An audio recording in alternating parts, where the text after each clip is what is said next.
verses from the Bible. And I'm going to read from 1 Thessalonians. I'm going to start by reading in Arabic, and I'll read the same verses in English again. 1 Thessalonians 4:13 says in Arabic, ثم لا أريد أن تجهلوا أيها الإخوة من جهة الراقدين لكي لا تحزنوا كالباقين الذين لا رجاء لهم لأنه إن كنا نؤمن أن يسوع مات وقام فكذلك الراقدون بيسوع سيحضرهم الله أيضا معه فإننا نقول لكم بهذا بكلمة الرب أننا نحن الأحياء الباقين إلى مجيء الرب لا نسبق الراقدين لأن الرب نفسه بهتاف بصوت رئيس ملائكة وبوق الله سوف ينزل من السماء والأموات في المسيح سيقومون أولا ثم نحن الأحياء الباقين سنخطف جميعا معه في السحب لملاقاة الرب في الهواء وهكذا نكون كل حين مع الرب لذلك عزوا أنفسكم عزوا بعضكم بعضا.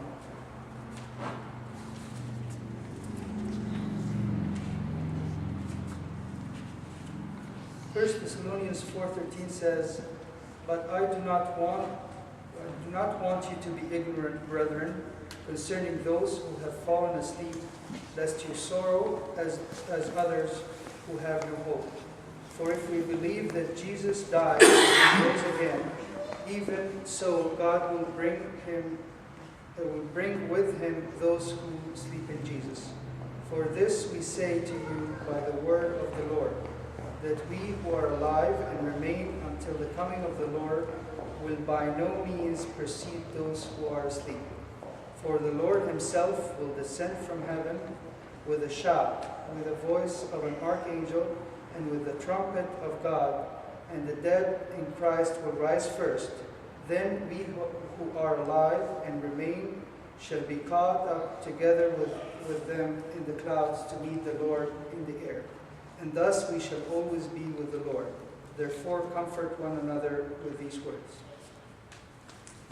As we gather here today to remember and celebrate the life of my dad, I'd like to mention a few things.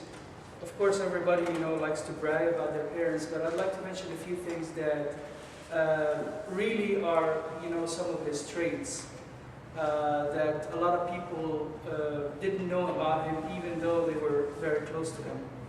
I'd like to talk about his professional life and his spiritual life.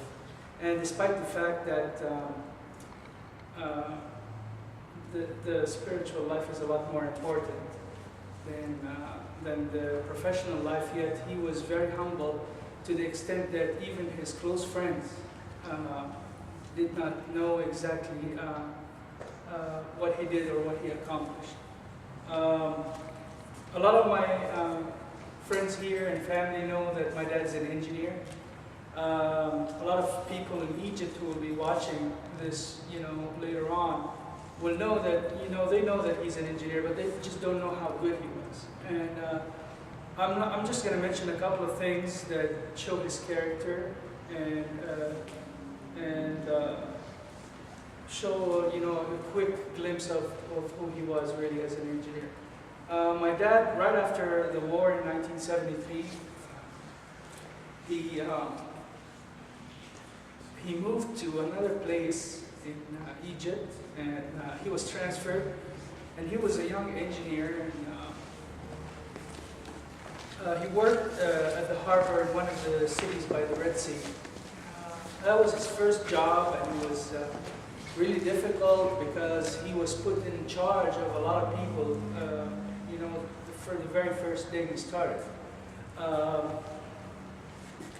He noticed that one of the problems that they were running through was that some machines that were basically like sucking the grain out of the ships, to make wheat and to make bread, basically. Those machines were breaking into pieces. The inside of the engine was breaking into pieces, and the company that was running this was Texas Instrument here in the United States, and they called the experts.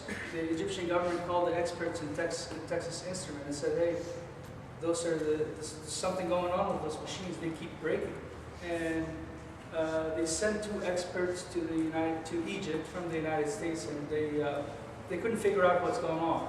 They just know that the inside of the machine just breaks completely into pieces. And, so my dad took one to his repair shop and looked it over and discovered that there's a stress on one of the areas in the crankshaft that just shatters it while it's running, and thus it breaks the whole thing.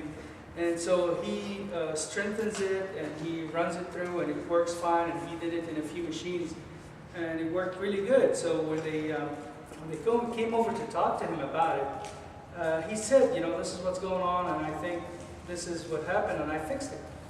They were so impressed that at that time, in I think 1978, they told him, okay, well, we want you to come on board. We want you to come to the United States and work on the diagnostic team with us. And they were going to pay him a lot of money.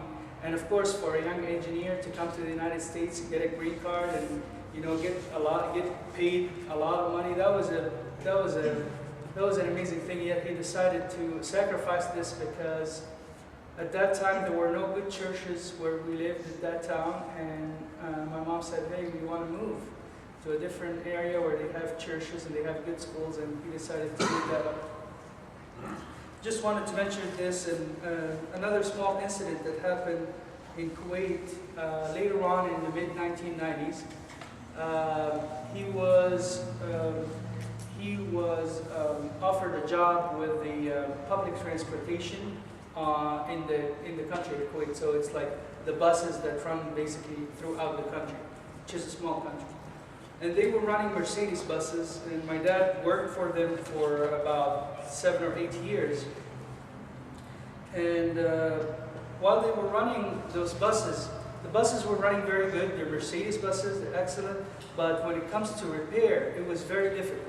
He was telling me just a couple of weeks ago that it was so difficult to change the oil filter on those buses that you have to take off several parts, and unscrew several things just to get access to it.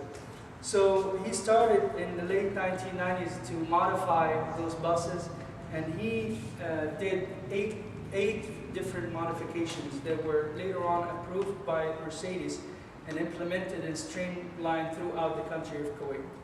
So those are a couple of things, and I'd like to mention them here just because I know he was very humble. He wouldn't mention it to even his closest friends. So, but all this doesn't really matter in the end. What matters is his spiritual life, and he was truly a man of God. Even the last day, the day he died, my mom was telling me that he told her he woke up at 2 in the morning, prayed, and read the Bible. And I don't know about you, but I don't know of a lot of people who actually would do that, to get up in the middle of the night to read the Bible. But his life was, his spiritual life was very important. His church, his life in his church over there was probably the most important thing in the last 10 years of his life. I remember we used to call him, my brother and I. My brother lives in Toronto, as most of you know. And we would call him and say, Dad, what are you doing in Egypt? You know, there's turmoil, there's a lot of things going on, and your kids are here, why don't you come and live here? And he would always say, no, I have the church here, they're family. So I know for a fact that the church was very important to him during that time, and he served a lot in the church in Egypt, and the final trip, the final mission that he went to was last month. Actually, I think it's in October. It was October or September.